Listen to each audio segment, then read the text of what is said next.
मेरा प्रसंग जो चल रहा था भक्ति ज्ञान वैराग्य। तो कहते हैं कि जो हरि कथा यहाँ चल रही है वो हमारे देवताओं भगवानों को भी प्राप्त नहीं है।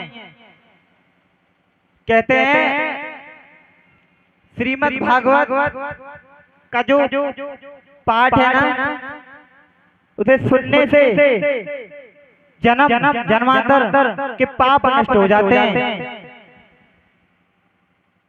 और कहते हैं कासुदा का कंचम मणि, मतलब कहते हैं कि जो देव ऋषि नारद जी कि जो तुम्हारा अमृत कलश है ना, ये कांच के समान है। और जो हमारी कथा अमृत है, ये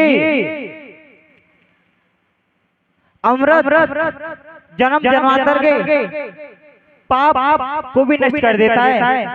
तो भैया ये जो कथा है ना, ये देवताओं को भी होनी है। इसलिए हम धरती लोक पे जितने भी नर नारी, इनको भैया 84 लाख योनियों में भटक करके तब हमें ये मानस तन मिलता है। इसीलिए कहते हैं कि मानस तन व्यर्थ ना करें। इसलिए कि भगवान को 2 पल याद जरूर करें। और भक्ति ज्ञान वैराग्य। कहते हैं हे नारद कोई उपाय बताइए। तो नारद जी कहने लगे हे देवी, मैं भी सूर्य से के पास से आया हूँ। सूजी बोले हे कि एक सुंदर सा मंच बनाया और वहां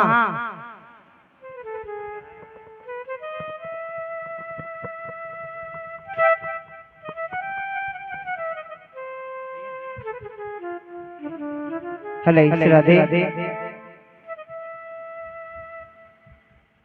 तो नारद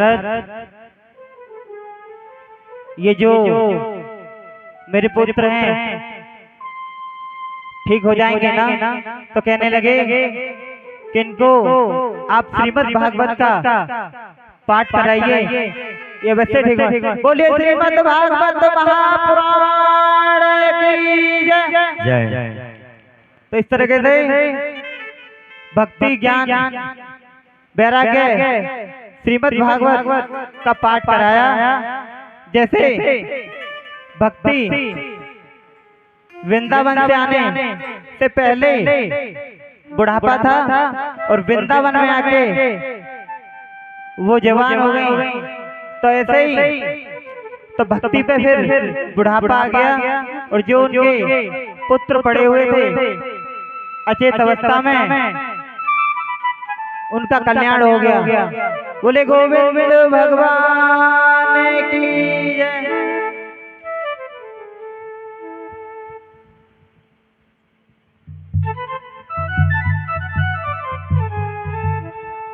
जब जब हो तो धर्म की हानि,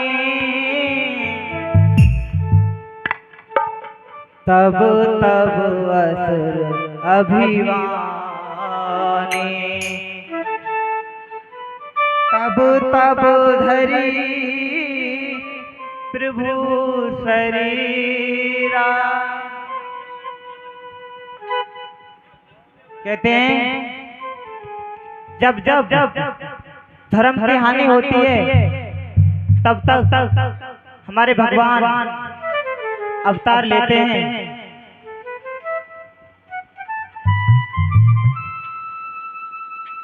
तब तब हमारे भगवान अवतार रहते हैं। जैसे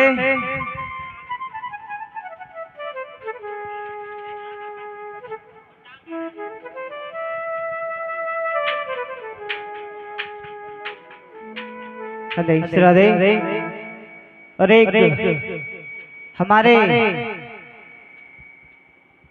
जो उत्तम नगर में एक महात्मा जी थे, बहुत ज्ञानी, बहुत संजन हुए थे और उनका विवाह हो गया। उनकी पत्नी का नाम धुंधली कहते हैं। धुंधली ऐसी थी कि कोई भी काम घर में अच्छा से नहीं होता था, इसलिए जो धुंधकारी थी कोई भी काम बढ़िया से नहीं करती थी। और जो हमारे आत्मदेव थे ये बड़े सज्जन विद्वान थे। जब ये बुढ़ापे अवस्था में आ चुके थे तब इन्होंने सोचा, हे देवी,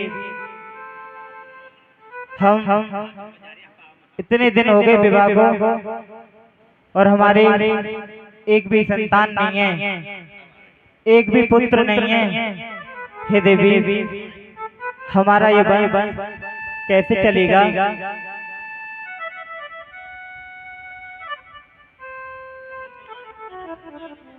बताइए हे देवी, कैसे चलेगा हमारा वंश? तो आत्मदेव घर को त्याग करके वन में चले गए थे। वन में मरने के लिए तैयार थे। एक हमारे संत वहां उपस्थित थे। बोला, हे आत्मदेव, क्या हुआ? परेशान लग रहे हैं आप? बोले, हे देवी नारद, नहीं तो? बोले, नहीं, कुछ तो बात है।